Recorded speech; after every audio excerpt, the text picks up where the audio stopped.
Boa noite a todos. Uma saudação a cada um de vós. Obrigado pela vossa presença.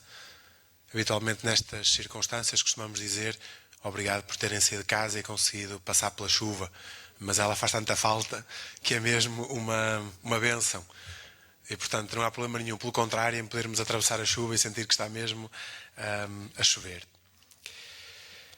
Queria também saudar, que está aqui na mesa comigo, o Padre Pablo, a quem, em nome de todos nós, e antecipadamente agradeço a presença e também a disponibilidade para estar connosco. Ele já tinha estado aqui neste auditório há cerca de 3 meses, com o clero do Arciprestado de Braga, a fazer também uma reflexão, de toda a Diocese, aliás, a fazer uma reflexão sobre o programa pastoral e sobre o tema da esperança. E nós gostamos tanto de ouvir que, de imediato, quase, se não foi naquele dia, foi no dia a seguir, lhe ligamos para convidar para estar aqui connosco. Por isso, neste contexto também fraterno, porque é disso que se trata, permita-me apenas que apresente algumas notas para saber quem temos connosco, qual é o percurso de vida do Padre Pablo, e no fundo também para dizer que ele está aqui porque tem autoridade para nos dizer aquilo que vai dizer e para partilhar connosco aquilo que vamos ouvir. O Padre Pablo é pároco de Vila de Punho, na Diocese de Viana do Castelo. É também presidente do Instituto Católico e diretor da Escola Superior de Teologia. Está aqui hoje também connosco, não só como sacerdote e também como amigo dos nossos tempos de seminário, mas também como biblista, porque a sua formação, depois de ter completado o curso de Teologia, foi aprofundar o estudo da Bíblia. Fê-lo em 2 sítios, um deles em Roma, no sítio mais conhecido, que é o Pontifício Instituto Bíblico de Roma, e depois um outro sítio, também muito conhecido, porque é lá que se fala a língua de Jesus e outras línguas que estão à volta de tudo aquilo que são as Sagradas Escrituras, que é a Universidade Hebraica de Jerusalém. E, portanto, depois no final, se alguém quiser trocar uma palavrita em hebraico com ele, garanto-vos que não fica mal, certeza, está bem?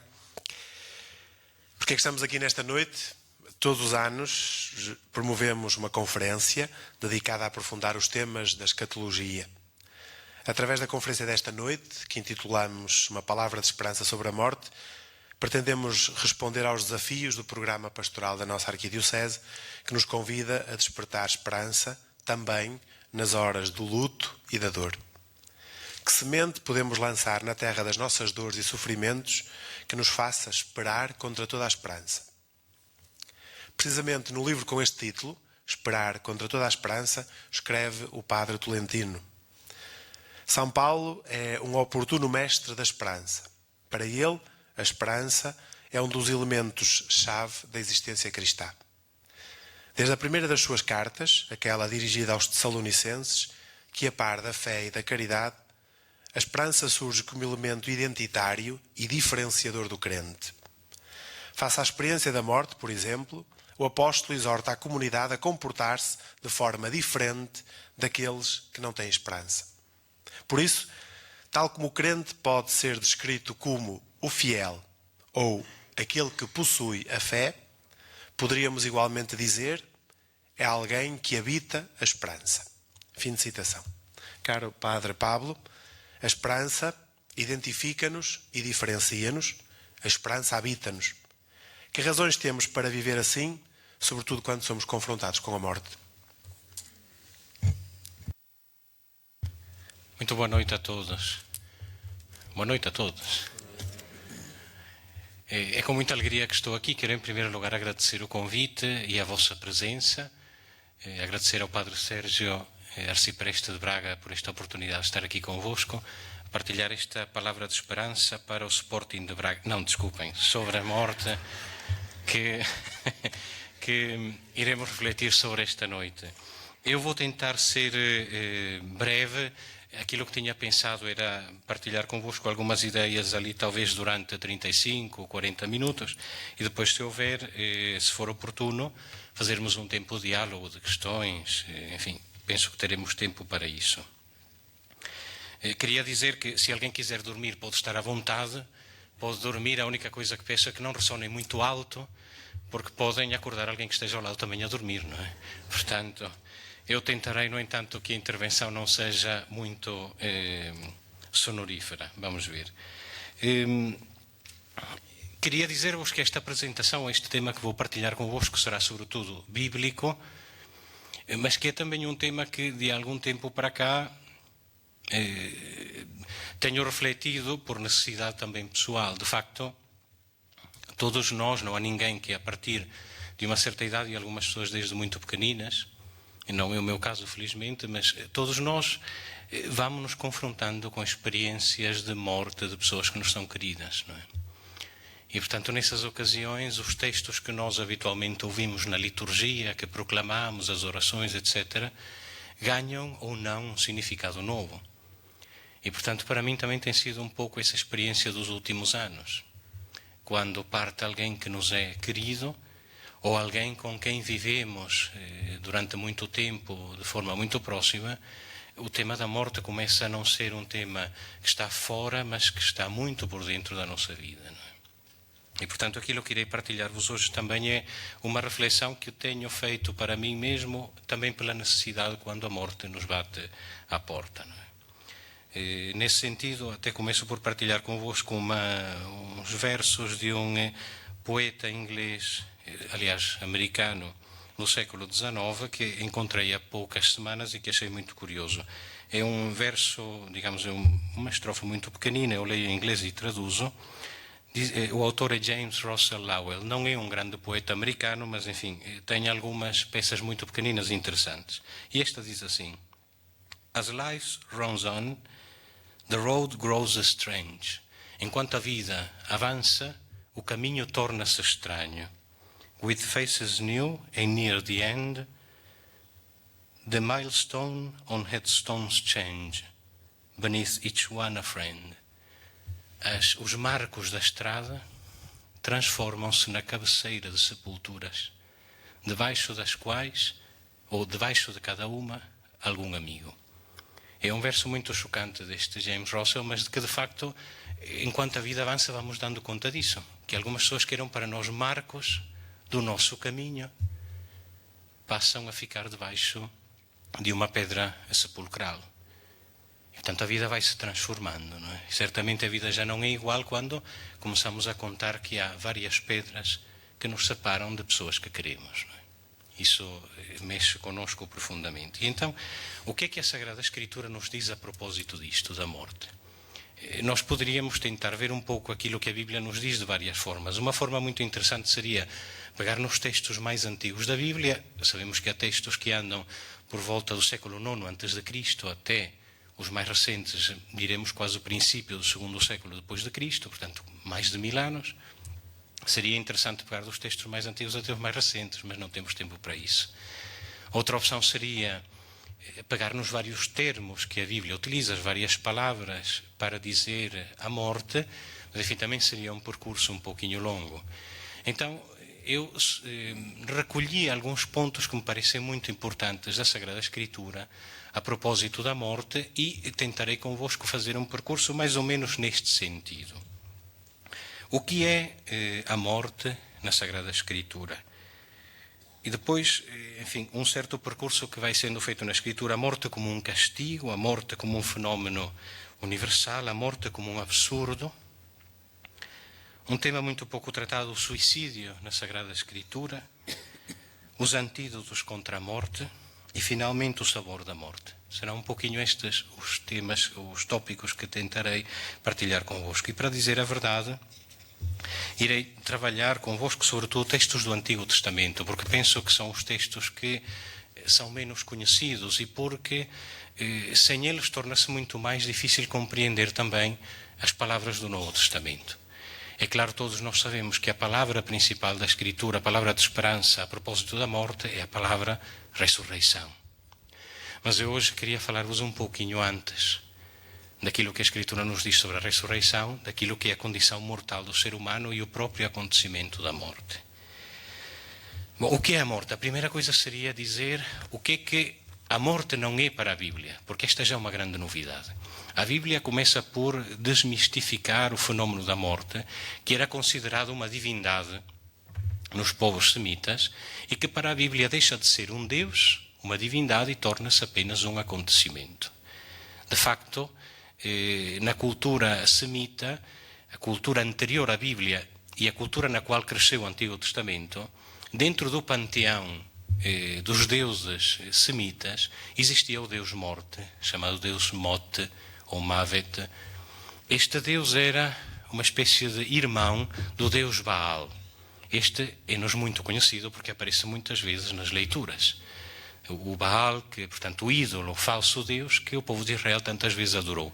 Pois bem, este Baal era um dos membros do panteão, embora o deus principal, um outro era o deus Morte, o deus Mote, que a uma certa altura consegue matar ou assassinar o deus Baal, mas que por sua vez depois é assassinado por uma irmã de Baal, a deusa Ananat, e que passado algum tempo ressuscita. Portanto, havia uma figura associada à morte como se fosse uma divindade, e a Bíblia radicalmente coloca isto de parte. Não há personificação da morte, é um acontecimento de todas as criaturas vivas. Não só do ser humano, de todas as criaturas vivas. É verdade, sim, que aqui e acolá, em alguns textos do Antigo Testamento, aparece uma espécie de figura personificada da morte. Por exemplo, em Jeremias 9:20, diz-nos que a morte subiu pelas nossas janelas, meteu-se nos nossos palácios, exterminou as crianças nas ruas e os jovens e até nas praças públicas. E em Tobias 3:8, este é um texto que é mais conhecido, Sara fora dada como esposa a 7 maridos, mas Asmodeu, um demónio maligno, mataram-os antes que se pudessem aproximar dela como esposa. Portanto, aqui e acolá nós encontramos resquícios desta ideia antiga de que a morte era uma divindade, mas é algo raríssimo no Antigo Testamento. Portanto, a morte é simplesmente um acontecimento. Em boa verdade, na Bíblia, sobretudo nos textos mais antigos, não existe uma vida para além da morte. Nos textos mais antigos do Antigo Testamento, não existia uma vida além do túmulo. A vida terminava com a morte. Portanto, era o último momento da existência humana. A morte era a destruição total do indivíduo. Pensai nestes textos que conheceis certamente, Isaías, para quem desce ao túmulo acaba a esperança na tua fidelidade. Só os vivos podem louvar-te. Do livro dos Salmos, na morte não há lembrança de ti, no Sheol quem te louvará? Para o crente de Israel antigo, a vida sobre esta terra é única, e por isso é preciosa, é absoluta, é única, é um dom, é sagrada, porque é única. Na literatura sapiencial existe sim a figura de um lugar dos mortos, o tal Sheol, a tal morada dos mortos, de que acabamos de escutar um texto dos Salmos, que é uma espécie de vida opaca, ou seja, dá a sensação que existiria esta morada onde se encontram os mortos, mas que não têm uma consciência própria. É, apesar de tudo, já um passo em frente, porque inicialmente nem sequer de morada dos mortos falava a Escritura. De facto, o livro do Coelet diz mesmo, um cão vivo é melhor que um leão morto. Os vivos sabem que morrerão, mas os mortos não sabem nada. Na região dos mortos, para onde irás, não há trabalho, nem inteligência, não há ciência, nem sabedoria. Portanto, se não existe nenhuma vida após a morte, a única sobrevivência que o homem pode sonhar sobre esta terra é através da sua descendência. Por isso é que era tão importante para o homem em Israel ter uma descendência, e se possível uma descendência numerosa, porque ele propriamente não continuaria a viver, mas de alguma forma continuaria vivo nos seus descendentes, não é? Daí que nasce a chamada lei de Moisés, do Yebum, em hebraico, o que a gente costuma conhecer como a lei do levirato. Isto é, se um homem morria sem ter filhos, o seu irmão devia casar com a viúva para dar-lhe descendência. E por que era tão importante dar-lhe descendência? Porque senão, de facto, ele desaparecia, era totalmente destruído. Ou seja, o homem superava a morte através da descendência, através dos filhos. E é por isso que nasce esta lei do levirato. Certo, era também uma lei, de alguma forma, uma espécie de segurança social daquela época, ou seja, era para não deixar as viúvas em desgraça, não é? Mas havia uma motivação religiosa por trás, que era esta de que o homem só perpetuava a sua vida através de uma geração de filhos, não é? Mas pior desgraça ainda do que não ter filhos era não ter sepultura. Com palavras chocantes, o Eclesiastes diz mesmo que ainda que um homem gere 100 filhos e viva muitos anos, se a sua alma não se saciar e além disso não tiver sepultura, um aborto é mais feliz do que ele. O livro do Coelet, do Eclesiastes, é um livro muito chocante. Far-nos-ia muito bem lê-lo mais vezes, porque de facto chama-nos a atenção sobre tantas coisas que habitualmente não pensamos. Que a literatura bíblica fosse contrária, pelo menos a mais antiga, a esta ideia de uma vida além túmulo, é-nos provado pelo facto de que Israel, que dependia tanto do pensamento e da vida do Egito, recusou totalmente o culto dos mortos, do qual foi testemunha durante o seu tempo de exílio no Egito. Como sabeis, o culto dos mortos nasce no Antigo Egito. Até as nossas imagens, às vezes, dos altares das almas, com o São Miguel que segura uma balança, é uma imagem egípcia. É uma imagem egípcia. Portanto, o culto dos mortos, propriamente as ofertas aos mortos, a oração aos mortos, os objetos que eram deixados nas sepulturas, o vestir muito bem os mortos, etc. Depois, além do processo de mumificação, etc., é o primeiro culto dos mortos estruturado que chegou até nós. E Israel, que era tão dependente do Egito, recusou totalmente este tipo de espiritualidade e de prática religiosa. Porque precisamente porque para Israel, sobretudo Israel mais antigo, não havia vida após a morte. Portanto, isto não fazia nenhum tipo de sentido. Pensai até ainda no Egito, no chamado livro dos mortos, ou seja, era toda uma literatura que pretendia guiar a alma através das diversas etapas que enfrentaria após a morte. E era uma literatura usada nos templos e que, em parte, chegou até nós. Em Israel, o culto dos mortos era expressamente proibido.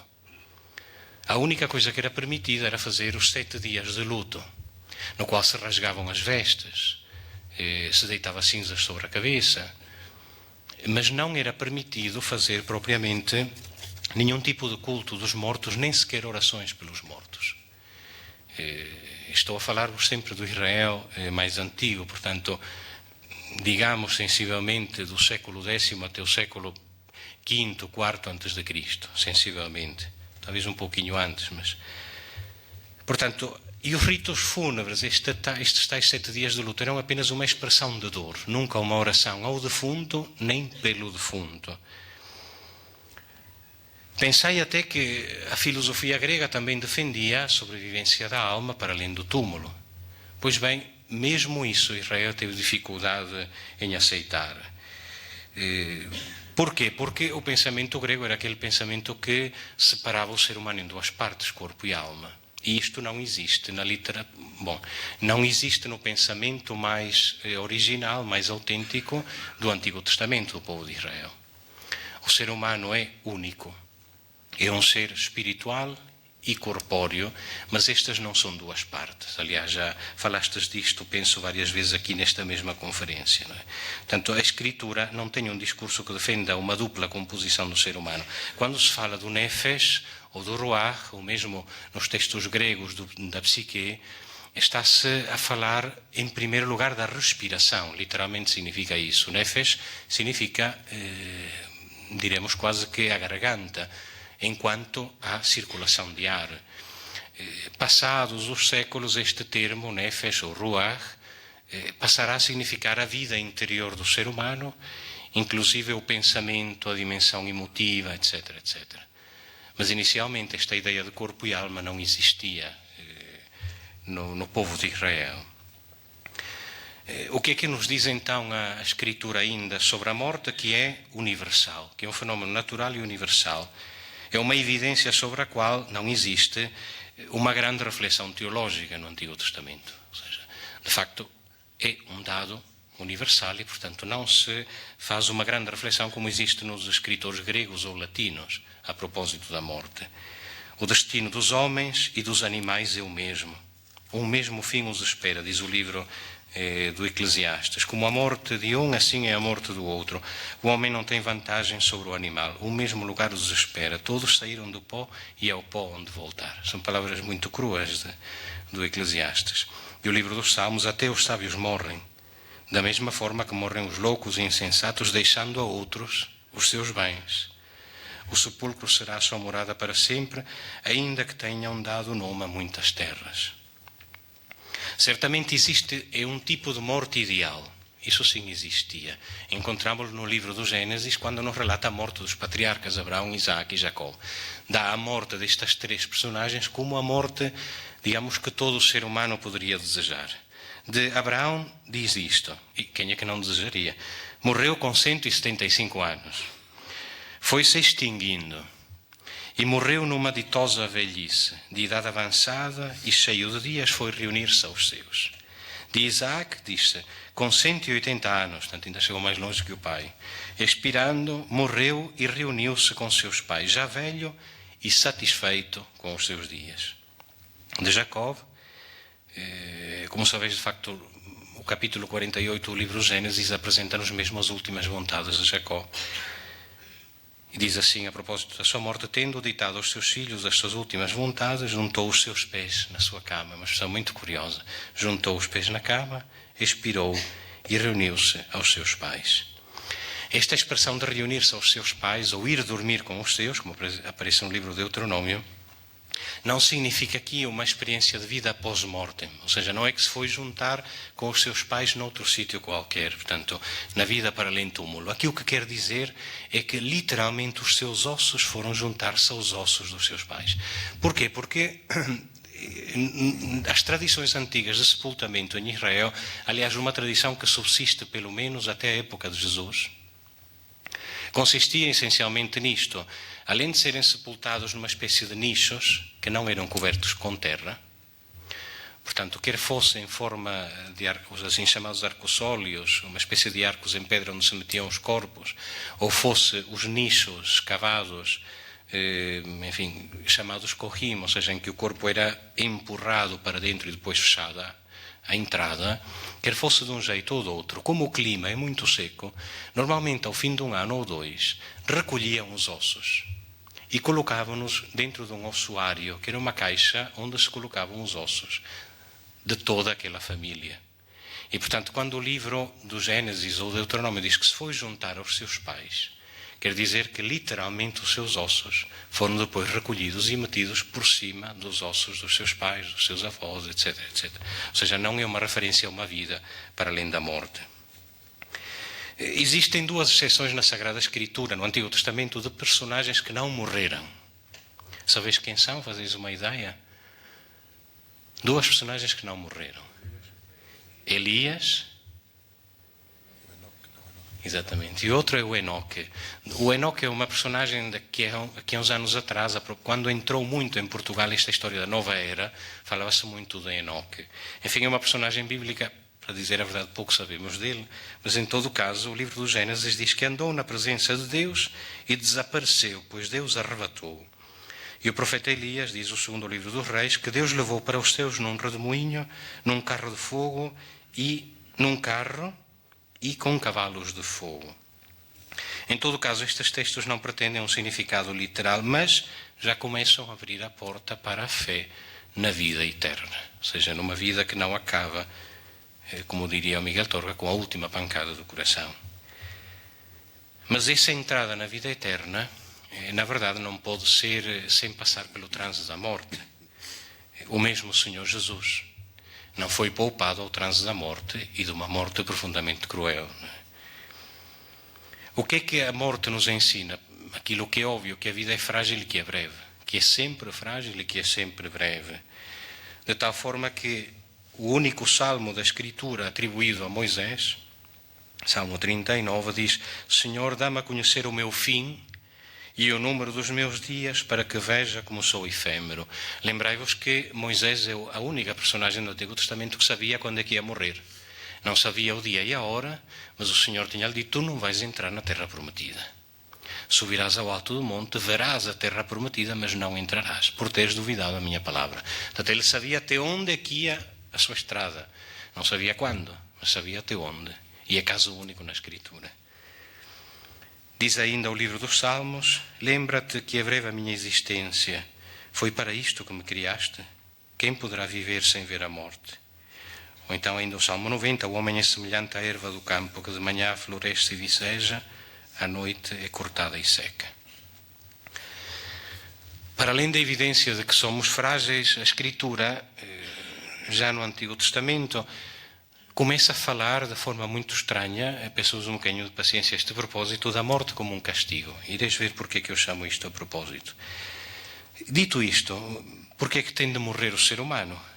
A linha bíblica de pensamento que tenta ser mais coerente sobre este assunto, ou seja, diante do absurdo e do odioso da morte, é dizer que ele é um castigo, que é consequência do pecado ou até mesmo do pecado de Adão. Após ter transgredido a lei que Deus lhe impôs no jardim e ter comido da árvore do conhecimento do bem e do mal, o homem é condenado a trabalhar duramente para obter o pão de cada dia e finalmente Deus diz-lhe: tu és pó e ao pó voltarás. Desta forma, pouco a pouco, desenvolve-se esta ideia, uma certa pena, uma certa tristeza pela transgressão do jardim que privou o ser humano da vida, de uma vida que teria sido sem morte. E finalmente, a uma certa altura, a Sagrada Escritura começa a dizer: sim, é um castigo do pecado, mas a culpa não é bem do homem. A culpa é do demónio, do inimigo. Na verdade, a culpa é dele, não é? Foi por inveja do diabo, diz o livro da sabedoria, que entrou a morte no mundo, e hão de prová-la os que pertencem ao diabo. O Novo Testamento também tem algo disto, sobretudo o pensamento de São Paulo na carta aos Romanos. Não teremos muito tempo para desenvolver, mas lembro-vos aquela expressão de Romanos que diz: o salário do pecado é a morte, mas o dom gratuito que vem de Deus é a vida eterna em Jesus nosso Senhor. Portanto, há também uma linha de pensamento que fala da morte como um castigo, como uma consequência do pecado do ser humano. Mas, acima de tudo, esta que é a ideia principal do Antigo Testamento a propósito da morte, é que a morte é um absurdo. A morte é um absurdo. O texto do Gênesis certamente tem um grande peso a propósito desta leitura da morte como um castigo, mas outros muitos textos, certamente até maioritários, chegam mesmo a contestar esta ideia. Eu não tenho aqui falado do termo pecado original de propósito, porque, como sabeis, essa não é uma expressão bíblica. O pecado original é uma expressão patrística, uma expressão da teologia, e que aparece até no Catecismo da Igreja, mas que não é uma categoria bíblica. E, aliás, é uma categoria bastante problemática, que há pelo menos uns 50 ou 60 anos, para não dizer mais, enfim, tantos teólogos têm tentado reler de outra forma. Em todo o caso, aceitando minimamente que esta ideia do castigo pelo pecado pudesse ser veiculada, que nos repugna a todos nós, mesmo a partir dos outros textos da Escritura, ainda que isso fosse possível, ou aceitável, isto é, cada um morre por ter feito o mal, o absurdo da morte apresenta-se quando nos perguntamos: e aqueles que morrem sem ter feito mal nenhum? Nomeadamente as crianças, ou as vítimas inocentes da história. Ali é que a pergunta se torna, digamos, forte, pesada, não é? Ainda que eu pudesse assumir que a morte é consequência do mal que eu fiz, de algum gesto, de alguma atitude que tomei, e aqueles que não tomaram ou não tiveram nenhuma atitude que merecesse a morte. Isto provoca a revolta do ser humano já na própria Sagrada Escritura. Certamente esteja a pensar na figura de Job, cuja inocência é garantida pelo próprio livro de Job, e cuja resposta final, convenhamos, não é que seja muito satisfatória. Para dizer a verdade, o livro de Job é um livro um bocado estranho, porque todos nós dizemos: Deus, Job apresenta a Deus a sua revolta, queixa-se, insulta a Deus, etc, etc, etc. E afinal, o que lhe tinha acontecido não era castigo dos seus pecados, como aliás Deus acaba por provar, etc, etc. Mas o que é certo é que no fim Job volta a ter uma vida boa, até melhor do que aquilo que tinha tido antes de todas aquelas desgraças. O livro de Job, neste sentido, é um bocado frustrado, porque na verdade não é isso que acontece. Ou seja, a maior parte das pessoas, quando a vida lhes corre mal e ponto final. Não é que depois as coisas melhoram e regressam a uma situação ou chegam a uma situação ainda melhor do que aquela a partir da qual tinham começado a ter problemas. Não é? E nesse sentido que eu digo que o livro de Job também não é uma resposta completamente conseguida. Seja como for, coloca, enfim, algumas questões interessantes, sobretudo quando o próprio Deus defende Job diante daqueles amigos que vão ter com ele a dizer-lhe que o mal que lhe acontecia era por culpa dos seus pecados. Aliás, Deus desautoriza Elifaz, um dos amigos de Job, que afirmava que o seu sofrimento e até a previsível morte, na circunstância que ele se encontrava, era consequência dos seus pecados. Deus diz a esse tal Elifaz: tu não falaste retamente de mim como o meu servo Job. Ou seja, o livro não dá uma resposta para o sofrimento e a morte, mas diz isso sim claramente: o sofrimento e a morte não são consequência do pecado, não são castigo do pecado. De facto, o que é que Job disse de bem a propósito de Deus? As suas palavras são uma crítica feroz: sou inocente, mas não me preocupo comigo mesmo, eu desprezo a minha vida. Uma coisa só eu quero dizer, é que ele, Deus, extermina tanto o inocente como o malvado. Palavras de Job. E chega mesmo a desejar a morte, naquele texto que todos conhecemos: desapareça o dia em que nasci, porque é que não morri no seio de minha mãe? Enfim, o que é certo é que a morte, mesmo para a Sagrada Escritura, é revoltante, é injusta, é um absurdo. E não há página nenhuma da Bíblia que diga que não é. É revoltante, é injusta e é um absurdo. Isto é muito claro. De tal forma que o livro de Eclesiastes, mais uma vez, chega a afirmar: vapor, vapor, tudo é vapor. O texto que estamos habituados a conhecer como vaidade, as vaidades, tudo é vaidade. Odiei a vida, pois é mau para mim tudo quanto se faz debaixo do sol. Tudo é vapor e correr atrás do vento. E odiei todos os esforços que suportei debaixo do sol, porque tudo hei de deixar aquele que virá depois de mim. O livro do Eclesiastes, o autor devia ser muito materialista, porque ele está sempre a insistir nesta história. Trabalhei tanto, trabalhei tanto, trabalhei tanto, e vai tudo parar a alguém que não trabalhou nada, não é? Ou então teria um filho, enfim, que se calhar passava a vida a gozar o esforço dos pais, não sei. O que é certo é que ele insiste muito nesta história. Tudo hei de deixar aquele que virá depois de mim. E quem sabe se ele será sábio ou insensato. Chega mesmo a dizer: eu elogio os mortos mais do que os vivos, e mais felizes do que uns e outros são os que nem sequer chegaram à existência e não viram o mal que se comete debaixo do sol. Bom, ponto claro que para a Escritura é um absurdo a morte. Mas se esta ideia do Eclesiastes de que a vida é fútil, que é um vapor, porque em fim de contas vai acabar na morte, se é mesmo assim, se calhar levanta-se a pergunta que fazia Albert Camus: será que o suicídio não é a única questão filosófica verdadeira? Dizia o Albert Camus. E o que é que a Escritura diz sobre o suicídio? Isto é muito curioso. Lembrais-vos de alguma personagem bíblica que se tenha suicidado? Judas? Do Antigo Testamento talvez não. Ou lembrai-vos de alguém? E suicidou-se mesmo. É isso. O rei Saul, o primeiro rei de Israel, é um suicida. Normalmente não nos lembramos disto, é um episódio muito curioso, mas iremos ver um pouquinho o que é que acontece. Ou seja, de facto, na Bíblia aparecem 4 suicídios. Um muito famoso, mas nunca nos lembramos dele como suicídio, é o de Sansão.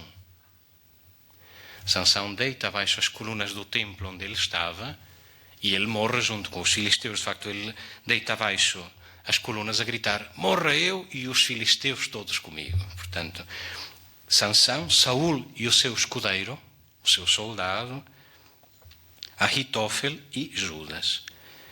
Portanto, Judas, comecemos por ele, que é o mais recente. O motivo do suicídio de Judas é o remorso, e todos nós sabemos quanto tenha sido pintado com cores negativas. Não precisa de grande comentário, não é? Aliás, o livro dos Atos dos Apóstolos narra até com pormenores muito macabros, pormenores de Criminal Minds, a morte de Judas, não é? Enfim, que se abre ao meio, as vísceras saem do corpo, enfim, toda uma forma mais do que grotesca para castigar este suicídio de Judas.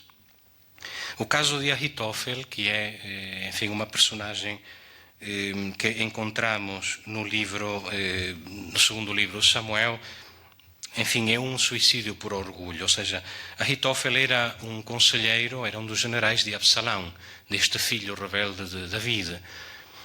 E Ahitofel dá um conselho militar a Absalão que era justo, ou seja, se Absalão tivesse seguido aquele conselho, teria ganho a batalha que tinha pela frente, mas ele não faz caso, e Ahitofel, ruído pela humilhação de não ter sido ouvido por Absalão, decide tirar-se a vida.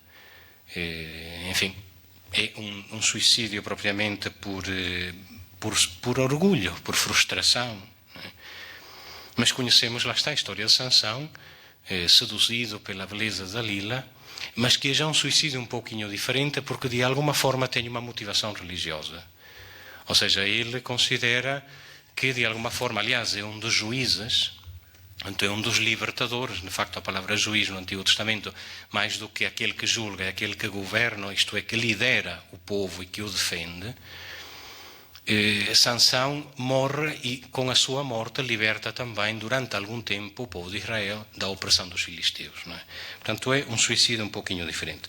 O caso de Saul é que é particular, é pouco conhecido até porque não figura no lecionário, ou seja, quem for à Eucaristia, ainda que vá todos os dias da semana durante 3 anos, nunca ouvirá o texto em que se apresenta o suicídio de Saul. O relato diz que antes de cair nas mãos dos filisteus, tendo sido atingido pelos arqueiros, portanto já o tinham atingido com uma seta, Saul diz ao seu escudeiro: tira a tua espada e trespassa-me, para que não venham esses incircuncisos, me trespassem e escarneçam de mim. Mas o escudeiro não quis, porque teve medo, e teve medo de quê? De atacar o ungido do Senhor. E, portanto, Saul tomou a sua espada e atirou-se sobre ela. E o escudeiro, depois, então, sim, atira-se também sobre a sua espada e morre junto do seu rei. A Bíblia diz que só Deus pode reclamar a vida humana. Por isso, até na tradição judaica, que é aquela que mais tem refletido sobre a morte de Saul, porque, de facto, para nós cristãos não é que seja tão relevante quanto isso, na tradição hebraica, a morte de Saul inicia uma reflexão a propósito de 2 tipos de suicídio no judaísmo. Um suicídio chamado Kiddush Hashem, ou seja, um suicídio que santifica o nome de Deus, e um outro tipo de suicídio chamado Hilul Hashem, isto é, um suicídio que ofende o nome de Deus. E, portanto, o suicídio que santifica o nome de Deus seria o suicídio que é provocado por motivações religiosas. E qual é a motivação religiosa de Saul? Segundo esta tradição judaica, seria que a morte do rei iria provocar uma grande desmoralização no meio do exército, mas não só isso.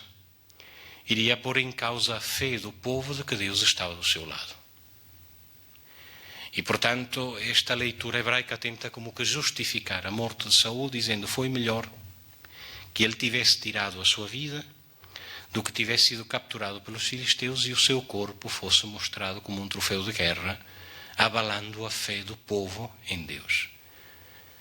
Ou seja, há uma espécie de leitura que pretende, de alguma forma, amenizar um certo tipo de suicídio com motivações religiosas.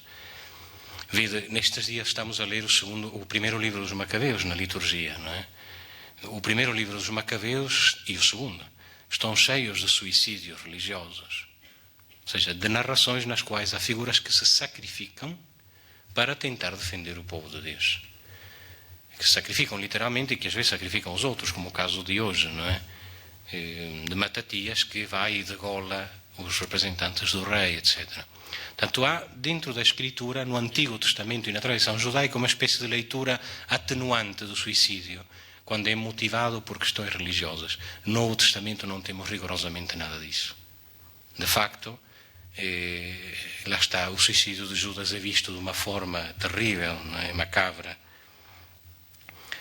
Enfim, haveria outros casos a apresentar, mas enfim, passemos um pouquinho à frente. Penso que é suficiente dizer que esta espécie de extinção de suicídio altruísta no Antigo Testamento.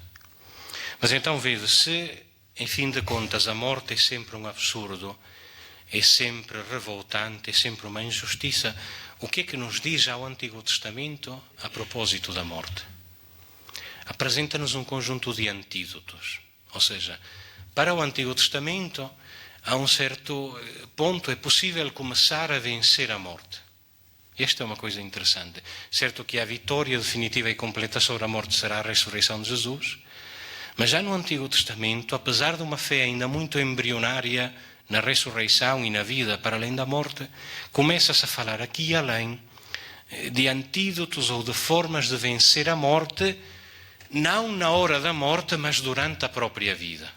Isto é que é interessante. Ou seja, vencer a morte não na hora da morte, mas durante a existência. Portanto, pouco a pouco a Bíblia mete-se numa batalha corpo a corpo contra a morte. Em 3 frentes de guerra. O primeiro é a sabedoria, ou a vida justa. O segundo, as chamadas reanimações, os relatos de reanimações. E o terceiro, a persistência do ruach, do sopro de vida. A prática de sabedoria é uma garantia de vida. Diz o livro dos Provérbios 11:4, no dia da ira a riqueza de nada serve, mas a justiça livra da morte. Ainda o livro dos Provérbios, a vida está nas sendas da justiça, porém o caminho tortuoso conduz à morte. O temor do Senhor é fonte de vida e afasta das armadilhas da morte. O ensinamento do sábio é uma fonte de vida para evitar os laços da morte. Certo, quando nós ouvimos estes textos, dá-nos logo a sensação que se refere a levar uma vida inteligente como para evitar certos perigos, não é? Mas a expressão dia da ira, volto-vos a ler, no dia da ira a riqueza de nada serve, mas a justiça livra da morte. Esta expressão dia da ira é uma expressão apocalíptica, que se refere ao fim dos tempos. E, portanto, pouco a pouco, mesmo o livro dos Provérbios começa a falar da prática da sabedoria ou de uma vida justa como uma porta para persistir para além do dia do juízo final. Do dia, digamos assim, da transformação do universo. O livro da sabedoria diz mesmo: meu filho, se receberes as minhas palavras, chegarás ao conhecimento de Deus. Mas o conhecimento, e particularmente o conhecimento de Deus, na literatura do Antigo Testamento não é uma questão intelectual, não é uma realidade cognitiva. Ou seja, o conhecimento é uma realidade existencial. Eu digo que conheço esta pessoa não porque sei coisas sobre ela, mas porque estou numa profunda relação com ela.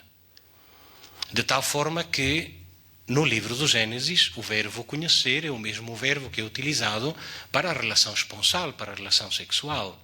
E vede, é a menos intelectual das atividades humanas.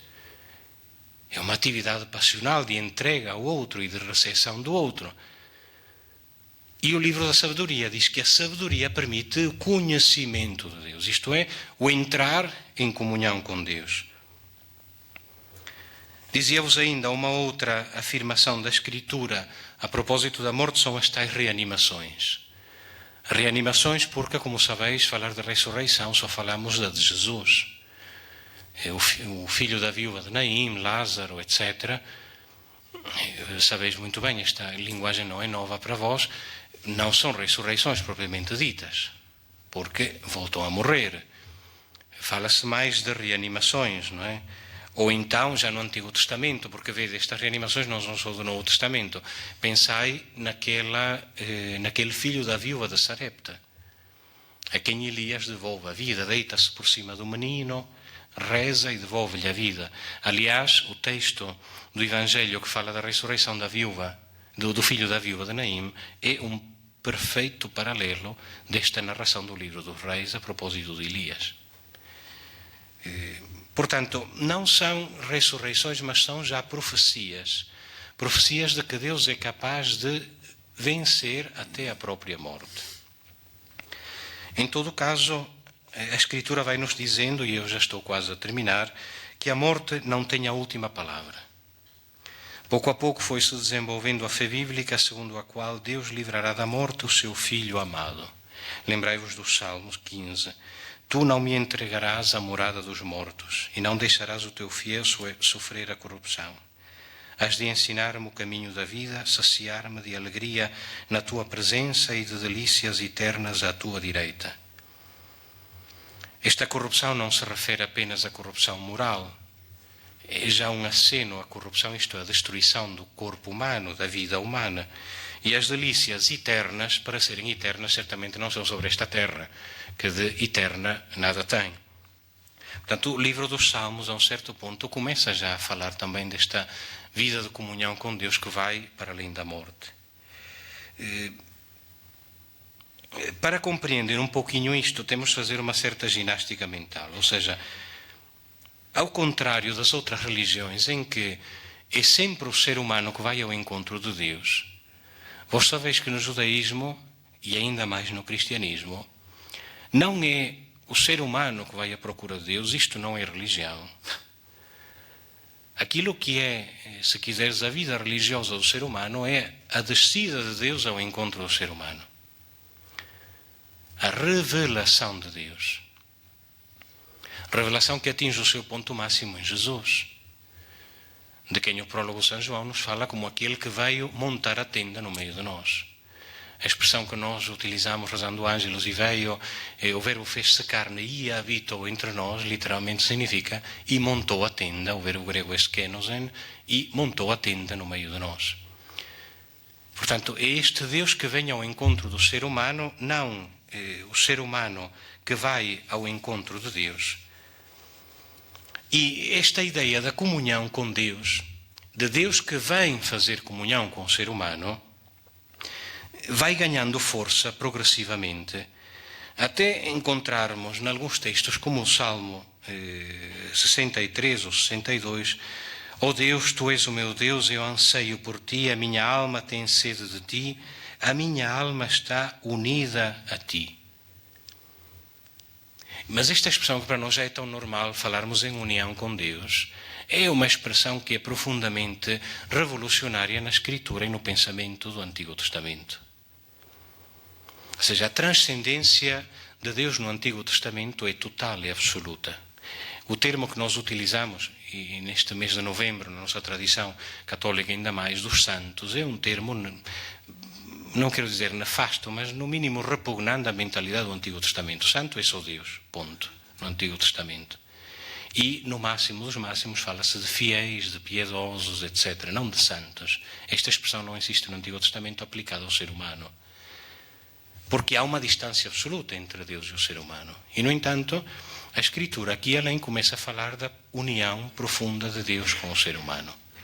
Como vos dizia, que atinge o seu ponto máximo em Jesus que se faz homem, em Deus que se faz homem. Pois bem, esta união com Deus é aquilo que é capaz de garantir que o ser humano não acaba na hora da morte. Forte como a morte é o amor, diz o livro dos Cânticos. E Oséias chega mesmo a falar do desposório, do matrimónio de Deus com o seu povo.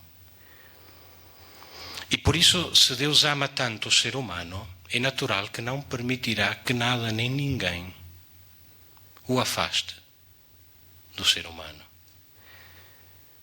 Chegamos assim à confiança em Deus que não permitirá que a morte separe dele os seus fiéis. E a morte biológica deixa de ser uma morte identitária. Porque era isto aquilo que falamos dos primeiros textos da Bíblia, em que a morte era a morte total do ser humano. Mas a partir do momento em que a Bíblia começa a aceitar esta ideia da profunda união de Deus com o ser humano, tem que aceitar que Deus é mais forte do que a própria morte. Portanto, nem sequer a morte é capaz de cortar o vínculo que Deus faz, que Deus cria gratuitamente com o ser humano. E então ali pouco a pouco se começará a falar da existência de alguma forma desse tal ruach, desse tal espírito, isto é, da pessoa que continua unida a Deus, mesmo para além da hora da sua morte. O último ponto, o sabor da morte. Se aqui ainda tendes paciência, eu para já ainda não ouço ninguém a ressonar, por isso, se ainda tiveres paciência para mais 5 minutos, são literalmente 5 minutos, eu termino. Qual é o sabor da morte na Sagrada Escritura?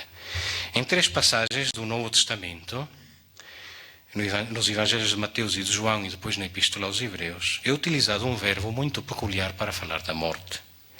É o verbo geuomai, que literalmente significa saborear, ou pelo menos experimentar o sabor. E é utilizado este verbo para falar da morte, sobretudo de Jesus. Provar, saborear, é claro que significa experimentar, em fim de contas, mas o sentido literal da expressão é saborear, experimentar o sabor. Jesus disse mesmo, precisamente em Mateus, alguns dos que estão aqui presentes não hão de provar a morte sem terem visto chegar o Filho do Homem. E os judeus dizem mesmo a Jesus: agora sabemos, tens o demónio, até Abraão morreu e tu dizes que quem acreditar em ti, quem observar a tua palavra, nunca provará a morte. Este provará significa experimentar o sabor da morte. E que sabor é que tem a morte? É amarga. É amarga. O livro do Eclesiástico, ou bem Sirá, diz mesmo: ó morte, como é amarga a tua lembrança. E o Eclesiastes, que é um livro um bocadinho machista, para dizer a verdade, arrisca mesmo a dizer: encontrei algo mais amargo do que a morte. Portanto, seria do pensamento geral que a coisa mais amarga sobre a terra era a morte. Ele: encontrei algo ainda mais amargo do que a morte. É um certo tipo de mulher, diz o livro do Eclesiastes. Talvez seja um jogo de palavras, porque mar é o termo hebraico para dizer amargo. Mará era um nome feminino, como ainda hoje. Mara é um nome feminino, não é? Talvez fosse um jogo de palavras, não sabemos ao certo. Até porque ele, de facto, não diz um certo tipo de mulher. Eu é que digo assim porque acho que não é correto dizer que encontrou uma mulher que ainda era mais amarga do que a morte. Portanto, eu coloco entre parênteses um certo tipo de mulher. E precisamente para que a morte deixe de ser amarga para nós, seres humanos, é que a carta aos Hebreus diz, 2:9, Jesus, permitam-me que eu traduza então literalmente, Jesus saboreou a morte em favor de todos por graça de Deus. Ou seja, Jesus saboreou, provou a amargura da morte em favor de todos nós, para que a nossa morte não fosse amarga. E em que é que Jesus transformou a morte? Transformou-a num beijo. Precisamente a Sagrada Escritura diz da mais importante figura do Antigo Testamento que morreu com um beijo de Deus, de Moisés. Deuteronômio 34:10 diz literalmente assim: Vayamat Sham Moshe, morreu ali Moisés, Eved Adonai, o servo de Deus, Be'eretz Moav, na terra de Moav, Alpi Adonai, sobre a boca de Deus. É certo que esta expressão sobre a boca de Deus pode ser traduzida como segundo a palavra de Deus. Seja como for, é raríssimo. É uma expressão raríssima na Sagrada Escritura. Para dizer segundo a palavra de Deus, normalmente seria Aldevar Adonai. Aqui não, diz sobre a boca de Deus. É uma expressão que é utilizada também para dizer o beijo, para referir-se ao beijo. E, portanto, a tradição rabínica, mas também a tradição cristã, a tradição espiritual cristã, leram sempre este versículo como uma morte boa de Deus, um gesto de carinho de Deus por Moisés, que à hora da sua morte concede-lhe a experiência da morte através de um beijo. O Talmud, que é esta compilação da sabedoria judaica a partir do século II, III depois de Cristo, diz que há 903 formas de morrer. Diz que a mais dolorosa é a asma e descreve-a como arrancar um espinho de um novelo de lã. E diz que a morte mais suave é o beijo da morte, reservado aos... Mas lembrai-vos, a morte não é um ser. Portanto, este beijo da morte não é que venha a morte dar o beijo. Não é Deus que beija na hora da morte. Portanto, lembrai-vos logo da primeira coisa que dissemos. Para Israel, a morte não é um ser, é um acontecimento. Portanto, o beijo da morte é o beijo que Deus dá aos justos na hora da morte. E diz que é como retirar um cabelo de uma taça de leite. Discreto. Porém, para o judaísmo, foi só Moisés que recebeu o beijo de Deus, porque os outros justos recebem-no de um tal anjo da morte. Mas, na verdade, o beijo de Deus destina-se a todo o ser humano. E eu aqui trago-vos uma expressão lindíssima de uma figura que nos é muito querida a nós cristãos vianenses e a vós bracarenses também, que é Frei Bartolomeu dos Mártires. Se fordes ler o epitáfio que está por cima do seu túmulo no convento, na igreja do convento São Domingos, diz, descrevendo a morte de Frei Bartolomeu, divina patiens osculo domini. Ou seja, esperou, traduzamos deste modo, esperou com paciência divina o beijo do Senhor. Certo, o ósculo pode ser traduzido como abraço, saudação, etc. Mas a sua primeira tradução, mais imediata, significa beijo. Tanto do Frei Bartolomeu, com os seus 76 anos, na cela do convento São Domingos em Viana, diz-se que esperou com paciência divina o beijo do Senhor. E este é certamente não um privilégio apenas para o Frei Bartolomeu, mas é o sonho de Deus para toda a humanidade. Para que a morte seja para cada um o beijo de Deus. De facto, diz o Salmo, é preciosa aos olhos do Senhor a morte dos seus fiéis. Mas vós sabeis tão bem como eu, e com isto eu termino mesmo, um beijo para ser autêntico não pode ser roubado. Tem de ser trocado entre duas pessoas que se conhecem e se amam.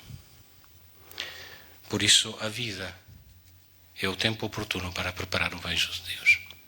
Muito obrigado pela vossa atenção.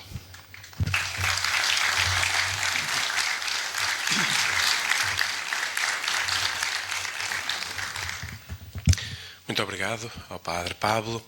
Abrimos agora, antes de terminarmos, e como é habitual, um tempo para dúvidas, questões. Alguma senhora que queira dizer alguma coisa de forma mais concreta, esteja à vontade. Como se percebeu na conferência do Padre Pablo, não se falou muitas vezes de esperança, falou-se muitas vezes de morte, mas este percurso que gradualmente fomos fazendo e que terminou da forma como terminou, de facto enche-nos de esperança. Se é isto que nos espera, não queremos ir já, mas aguarda-nos uma coisa boa, o beijo do Senhor. Se alguém tiver alguma questão que queira colocar, estejam à vontade.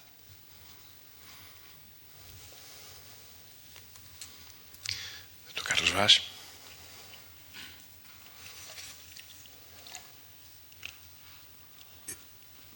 Primeiro que tudo, Padre Pablo, um abraço, muitos parabéns.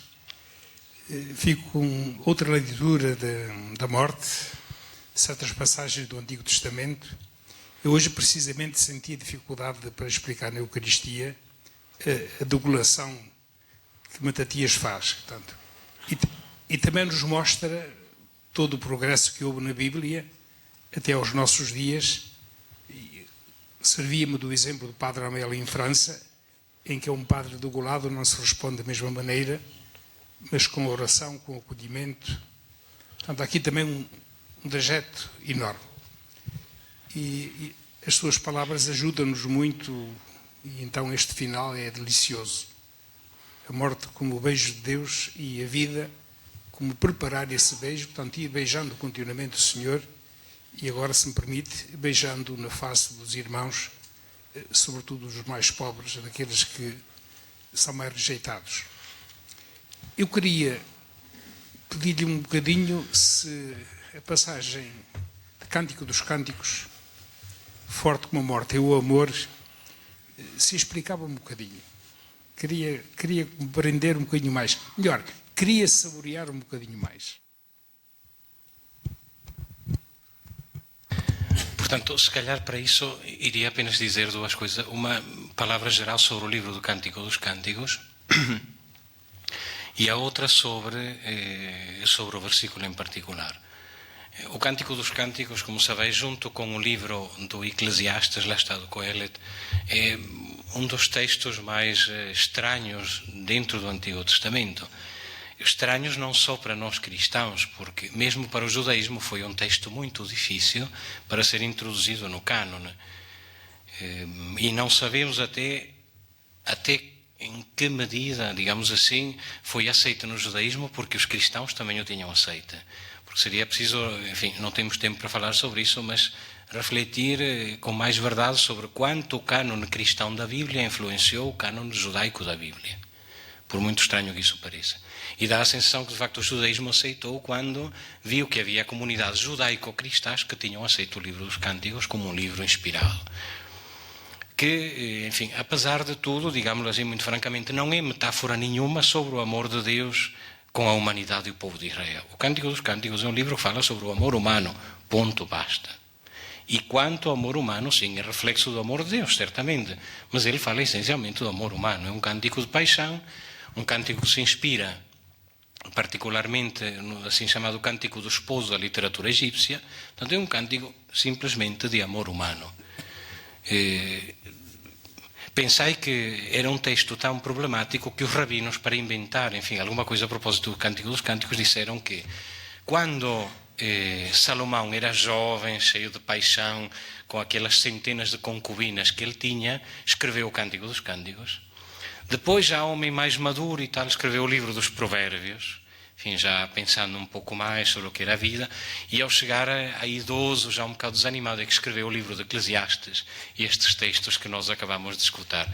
Os rabinos, de alguma forma, tinham que justificar aquele texto escandaloso, digamos assim, dentro da Sagrada Escritura. Portanto, é essencialmente um cântico sobre o amor humano. Quando este versículo do capítulo 2, salvo erro, versículo 8, nos fala do amor mais forte, ou forte como a morte é o amor, estou à procura do texto para ver se não vos lo digo erradamente, não, 2.8 era o de Oseias, é Cântico dos Cânticos 8.6, está a falar da experiência mais profunda que o ser humano pode ter para tentar compreender o que é tanto a morte como o amor. Ou seja, não há nada na vida do ser humano que possa tocar-nos tão profundamente como a experiência da morte de alguém que nós amamos. Não é? Pensa cada um, porventura, na morte mais dolorosa que sofreu até agora, e pensa se já experimentou algum outro momento na vida que se lhe possa comparar àquela morte. Há momentos que são profundamente dolorosos, mas a experiência da morte de alguém que nós amamos é certamente a experiência mais dolorosa que se pode ter. E, portanto, o Cântico dos Cânticos vem nos dizer que forte como a morte é o amor. Ou seja, que assim como não é a experiência mais dolorosa, mais destrutiva, num certo sentido, do que a morte, não há uma outra experiência que esteja mais nas antípodas, mas com a mesma força para construir e desconstruir o ser humano do que a experiência do amor. E então, neste sentido, será possível toda a interpretação espiritual que se faz do Cântico dos Cânticos para dizer-nos se o amor do ser humano é assim tão profundo, quanto mais o será o amor de Deus. Amor que não é contaminado pelo egoísmo, pela fragilidade, pela inveja, etc, etc. Portanto, eu penso, enfim, não sei se respondi, mas são estas as duas coisas que me parecem que podem ser uma ajuda para compreender este versículo. Insisto, é precisamente na ideia de que o Cântico dos Cânticos era um texto sobre o amor humano, não propriamente uma metáfora sobre o divino. E basta, e digamos a verdade, basta para ser palavra de Deus. A palavra de Deus não tem de falar só sobre Deus. A palavra de Deus vem ensinar-nos o que é o ser humano de verdade. Jesus vem ensinar-nos o que é o ser humano de verdade. Portanto, mesmo aquela palavra de Deus que fala só sobre o ser humano é palavra de Deus. Mais alguma questão? Sim. Já lhe vão fazer chegar o microfone. Obrigado. Obrigada. A minha percepção em relação a esse ato desesperado de amor, em relação à eutanásia ou à morte assistida, não é de contrariedade e não é de discordância. Eu sou sensível a essa questão. Eu acho que é um ato desesperado de amor mesmo. Você vê alguém que está no estado terminal ou coisa desse tipo e fazer a vontade da pessoa que está morrendo. Eu queria te escutar sobre isso, sobre a eutanásia. Ou então, em relação à Bíblia, ou sua opinião pessoal. O tema da eutanásia seria talvez todo um outro serão, não é? Eu trouxe aqui o tema do suicídio porque é uma das formas de morte que a Escritura nos fala, mas se repararam, estas experiências de suicídio nunca são provocadas por aquilo que hoje em dia ou são as razões enfim, que são alegadas para a prática da eutanásia, ou seja, uma doença terminal.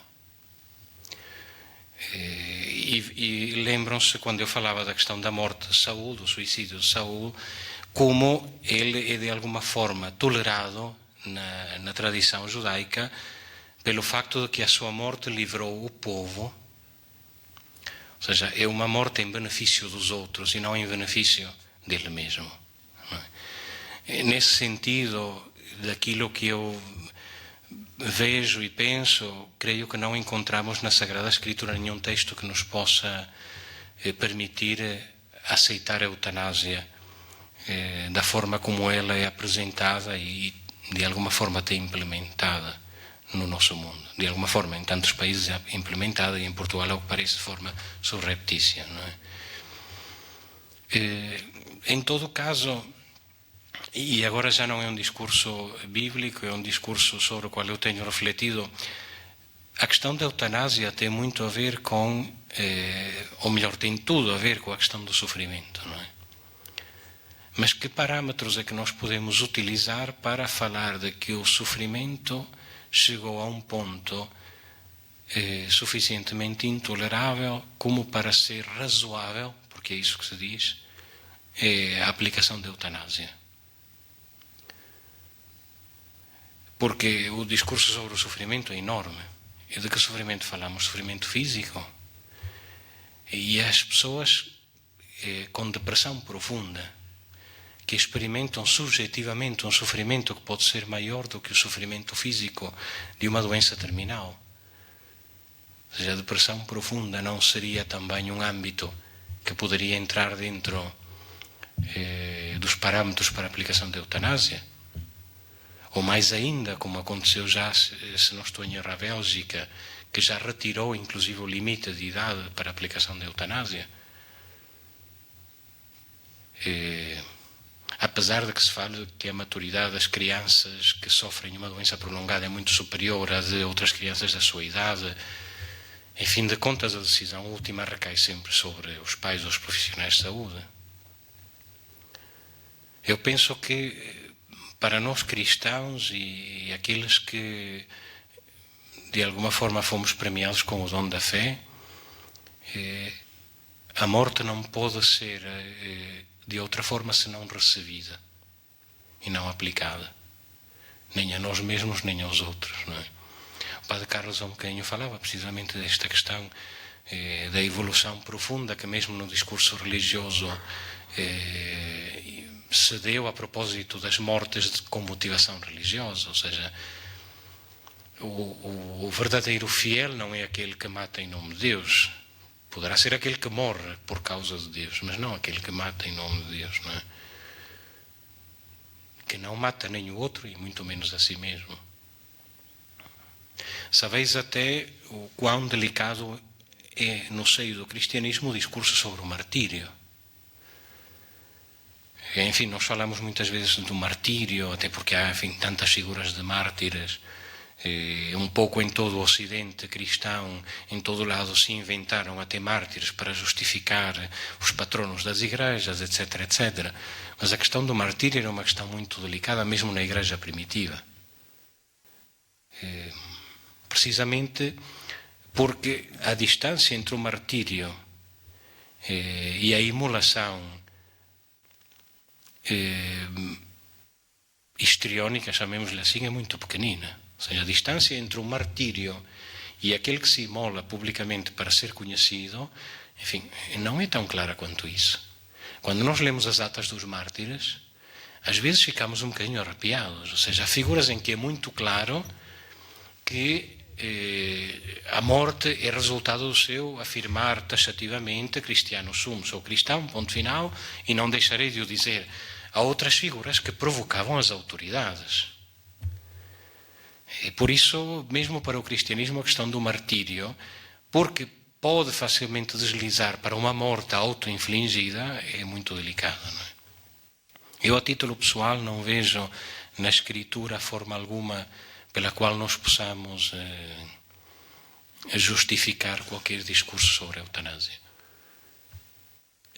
Porém, é um bocado isso aquilo que a sociedade subrepticiamente nos está, pelo menos em Portugal, nos está a tentar, enfim, impor desde há pelo menos 2 ou 3 anos. Não sei como é que é em Braga, mas este é um tema que vai sendo falado nas escolas. E é apresentada sempre a eutanásia como um gesto de misericórdia, de compaixão para quem sofre, etc. Eu tenho a sensação que nós em Portugal, depois que os bispos publicam um documento, ficamos com consciência tranquila, como quem diz, o nosso trabalho já está feito. Já dissemos aquilo que tínhamos a dizer. Mas foi talvez essa forma como nós permitimos que no segundo referendo ao aborto o sim fosse a favor. Porque durante os anos de intervalo entre o primeiro e o segundo referendo nós achávamos que já tínhamos cumprido a nossa missão, já estava tudo escrito.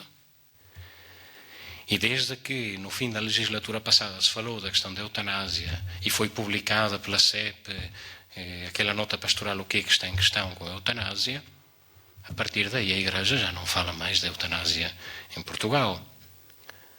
Apesar de grupos ideológicos e políticos não se terem calado um minuto, antes pelo contrário, começaram a agir mais e precisamente onde? Nas escolas. Eu acho que nós como cristãos cada vez mais temos de pautar-nos por uma adesão muito profunda ao Senhor e um conhecimento muito claro da nossa fé e nestas matérias sobre a vida ainda mais. Não por medo da morte, mas por amor à vida e por amor a Deus. Por amor a Deus.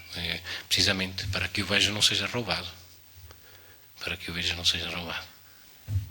Não sei se respondi, mas é um pouquinho isto que me ocorre partilhar. Obrigado. Ainda tem para mais alguma questão, se quiserem, mais 2. Só estou um bocadinho deste lado. Obrigado.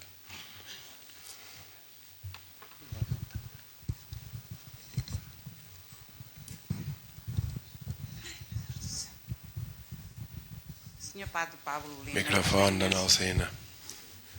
Gostei imenso de ouvir falar pelos esclarecimentos que nos ofereceu, mas fiquei com uma certa dúvida, talvez a minha ignorância o leve a fazer esta pergunta, se me puder dar resposta a ela. Nascemos para servir a Deus. A dúvida é esta. Deus criou-nos, a nós, a humanidade e tudo o que existe, para difundir a sua palavra. Porque morremos? Será que os mortos servirão melhor a Deus que os vivos? Não compreendo a razão por que se morre. Gostava que me esclarecesse isso. Pode ser? Pode sim, claro. Muito obrigada. Vamos só ouvir também a pergunta que está deste lado, pode ser? Juntamos estas duas e depois passamos para o outro lado. Mas agora ficamos por estas duas. Muito obrigada, eu gostei muito de ouvir a sua reflexão, mas vinha talvez na expectativa de ouvir mais sobre, para além da morte passagem. Para além da morte, o quê? E como cristã, acredito numa vida para além da morte, e é essa que espero e para essa trabalho aqui, mas era sobre isso que queria ouvi-lo, ainda que num pequeno comentário. Vamos entrar então também a última pergunta, do Dr. Marques, lado esquerdo.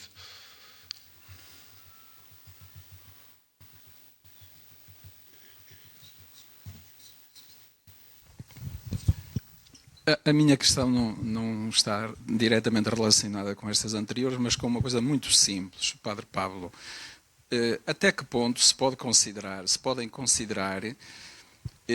esses livros do Antigo Testamento, sobre esses textos, bem lá do século IX a.C., até que ponto se podem considerar palavra do Senhor? Isto é, se não é uma heresia, no fim de uma leitura de alguns desses livros, proclamar palavra do Senhor. Porque ainda há dias ouvimos aí um teólogo dizer pois, que a Bíblia não é um livro, a Bíblia é uma biblioteca, E muitos desses livros não podem ser, só com grande temeridade, talvez se devam considerar palavra do Senhor. Isto por um lado. E outra é relativamente à ideia de Deus. Que ideia de Deus é que nesses textos, a partir do século IX, que ideia de Deus é que estará implícita e subjacente? Porque a questão é esta, é que esse Deus, talvez que esteja aí, não tem nada a ver, não terá nada a ver com o Deus de Abraão, de Isaac e de Jacó. Poderá ter a ver com o Deus dos filósofos, não é? Quer dizer, o Deus dos filósofos, o Deus de Aristóteles, nunca daria um beijo numa criatura. Isso seria inconcebível, isso seria um escândalo, que Deus lá precisa das criaturas para quê? Portanto, estas duas pequenas questões. Obrigado. Portanto, a propósito da primeira questão sobre a compreensão da morte, a senhora dizia: eu não compreendo a razão da morte. Bom, nem eu nem a Bíblia também a compreendem. Ou seja, a Bíblia não nos justifica a morte. Aquilo que eu vos dizia, insistindo de que para a Bíblia a morte continua a ser um absurdo, algo revoltante, permanece. Mesmo na morte de Jesus, se quisermos, a mais revoltante de todas as mortes, porque é a morte do mais inocente. Portanto, a morte como tal, na Bíblia não encontra uma palavra de justificação. Encontra, se quisermos, uma palavra de sentido, que é diferente de uma explicação. Ou seja, eu posso ter uma realidade que não compreendo, até que não aceito, como é a morte, mas eu posso abraçar essa realidade a qual não consigo escapar, com ou sem sentido. Pacificado ou em revolta contra mim mesmo, fazendo mal a mim mesmo. E é ali que a palavra da Escritura vem ao nosso encontro, para ensinar-nos um sentido sobre a morte, não para dizer-nos que a morte é justa ou é boa, ou que é o resultado, a consequência da nossa forma de viver. Diz-nos isso sim, como vos apresentei logo nos primeiros textos, que é uma realidade óbvia para toda a criatura, não só para o ser humano, para toda a criatura viva. Mas isso não significa que seja uma realidade humanamente aceitável, no sentido de capaz de ser explicada e, portanto, cujo enigma deixa de existir. Não, é uma palavra que encontra um sentido, isto é, uma forma de ser vivida em Jesus e no amor de Deus. Mas isso não lhe retira o seu caráter de revoltante, de absurdo, de repugnante, no sentido de algo que, com toda a naturalidade, nos magoa, nos ofende, nos desalenta. Humanamente é assim. A morte é isso. E a Escritura não retira isso. Aliás, para mim esse é um dos sinais de maior veracidade da Escritura, que a Escritura não amacia as realidades humanas, ou seja, não nos inventa discursos que facilitem ou que descompliquem a vida como tal. Não, a Bíblia leva a vida muito a sério, na sua dimensão festiva e na sua dimensão dolorosa. E nesse sentido, eu creio que nos merece, porque é a palavra de Deus, mas não só porque é um texto sério nesse sentido, porque não foge às perguntas mais radicais do ser humano, é um texto que nos merece crédito. Por isso, também eu não compreendo a morte e continuo a rejeitá-la, mas... Quanto à questão da senhora a propósito do além da morte, bom, eu ali tinha falado um pouquinho ao Padre Sérgio que teria de fazer algumas opções naquilo que vos iria falar esta noite, não é? Daí que o título tenha sido um pouquinho isso, uma palavra de esperança sobre a morte, e como vos disse logo no princípio, que não iria ser um discurso sobre a ressurreição, etc., mas sobre o como viver a morte já durante o nosso dia a dia e na expectativa de saber que a todos nós nos chegará o momento da morte. Portanto, eventualmente poderá ficar para uma outra reflexão. Esta noite não dava para falar de tudo, não é? Eu achei que ali era muito importante poder visitar alguns textos do Antigo Testamento que são tão significativos e que a maior parte das vezes não refletimos casando-os com os outros, não é? Portanto, enfim, não dá para falar de tudo, não é? Volto a dizer aquilo que disse logo no princípio, que a palavra verdadeiramente última da Escritura é a ressurreição de Jesus. Mas, enfim, não poderei, até pelo tempo, dizer muito mais hoje, não é? A propósito da expressão palavra do Senhor ou palavra de Deus, bom, a Bíblia é toda ela a palavra de Deus, desde a primeira linha até a última. Mas a Dei Verbum, este documento Vaticano II, é profundamente libertador quando nos diz não que a Bíblia é palavra de Deus, mas que a Bíblia contém a palavra de Deus. E por isso nós dizemos no fim das leituras palavra do Senhor e não palavras do Senhor. Ou seja, esta expressão palavra de Deus é uma expressão compreensiva, ampla. E para nós cristãos, também para os judeus, mas para nós cristãos particularmente, as palavras da Escritura não são uma transcrição do pensamento de Deus. É a Escritura toda que é a palavra de Deus. E não pedaços da Escritura retirados dela. O que significa que quando nós dizemos na liturgia a palavra do Senhor, estamos a referir-nos àquele texto que foi proclamado em comunhão com toda a palavra da Escritura e não aquele texto isolado. Que os textos não possam ser lidos isoladamente é provado na liturgia pelo facto de que nunca se lê um texto do Antigo ou do Novo Testamento sem ler um texto do Evangelho. Porque é precisamente o Evangelho, ou mais precisamente Jesus, que é a chave das Escrituras como um todo. Certo que eu também me arrepio. Ainda há pouco tempo atrás, a propósito do Salmo, se a memória não falha, 137, quando a salmista estava a ler, matou os reis poderosos, é eterna a sua misericórdia. Seom, rei dos amorreus, é eterna a sua misericórdia. E Og, rei de Bazã, é eterna a sua misericórdia. Eu também me arrepio com estes textos. E pergunto-me, isso sim, se seria oportuno ter tantas vezes estes textos na liturgia como nós os temos. Não digo que seria oportuno retirar todos estes textos problemáticos, porque então também não seríamos sequer fiéis à palavra de Deus, que também ela nos apresenta a evolução do povo crente na relação com Deus.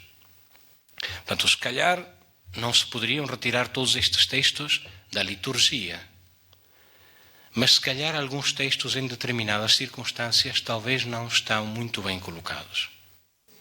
Eu dou-vos um exemplo. O próprio Jesus fez isso.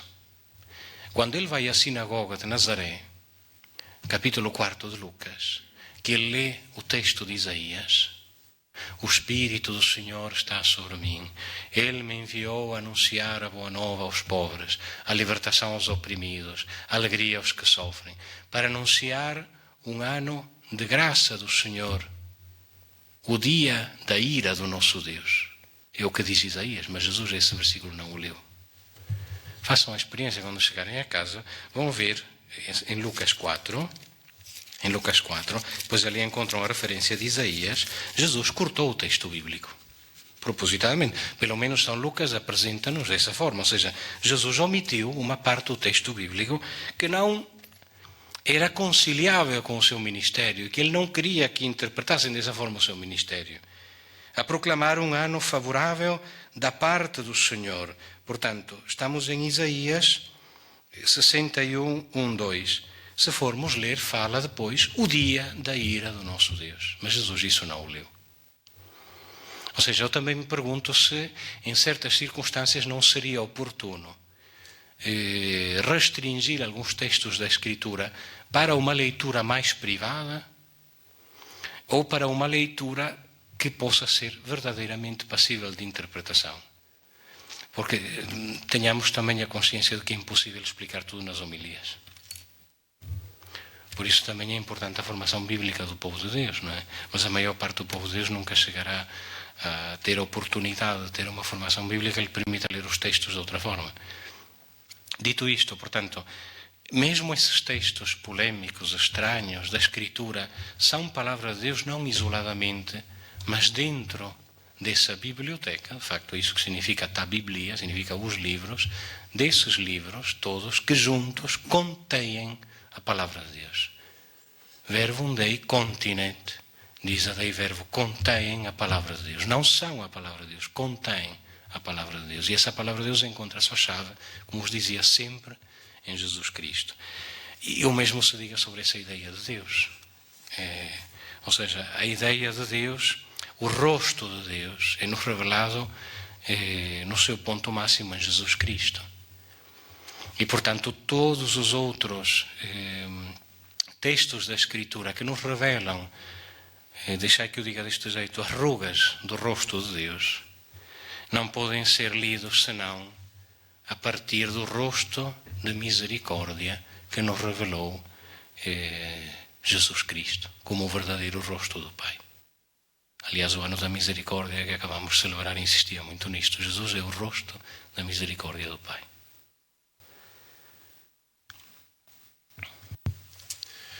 Muito bem, podemos concluir. Mais alguém que queira colocar alguma questão?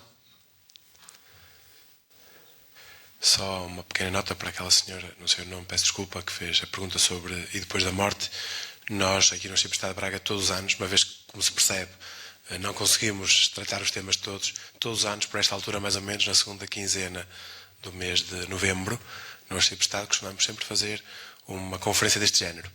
E, portanto, temos algum tempo pela frente, eu sei que é de ano a ano, é verdade, mas temos algum tempo pela frente para irmos tentando tocar e abranger todos os assuntos que estão à volta desta temática, daquilo que se chama na teologia, a escatologia, a vida eterna, a morte, a ressurreição, o inferno, o purgatório, todos esses temas. Creio que, não sei se esta que é a 6ª ou 7ª vez que já fazemos estes encontros.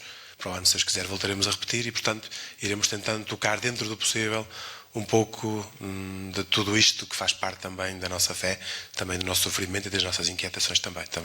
Portanto, de facto, não conseguimos responder a tudo. Eventualmente, para o próximo ano, podemos passar por aqui também. Podemos então concluir. Então, eu já vou concluir, se me permitem, com outra expressão. Aqui falamos do beijo de Deus e da nossa luta por alcançar esse beijo. O programa pastoral da nossa Diocese convida-nos, e creio que esta última nota e a forma como o Padre Pablo, a quem agradeço de novo, em nome de todos nós, nos falou, deixa-nos sair daqui também com esperança. O objetivo deste encontro era mesmo este também, despertar esperança. Então eu terminava com outra imagem do Papa Francisco, que junta tudo isto, junta a nossa vida na terra com a nossa vida no céu, ou o desejo de estarmos com Jesus no céu, com a imagem que ele usa, ou que usou, numa das catequeses que terminou agora recentemente sobre a esperança. Foi a catequese do dia 26 de abril de 2017, deste ano, e que fala da esperança com a imagem da âncora. Eu vou ler rapidamente os 2 parágrafos. Vem a propósito de tudo aquilo que falamos daqui esta noite. Não é por acaso, escreve o Papa, que entre os símbolos cristãos da esperança existe um do qual eu gosto muito, a âncora. Ela exprime que a nossa esperança não é vaga. Não deve ser confundida com um sentimento mutável de quem deseja aperfeiçoar as situações deste mundo de maneira irrealista, apostando unicamente na própria força de vontade.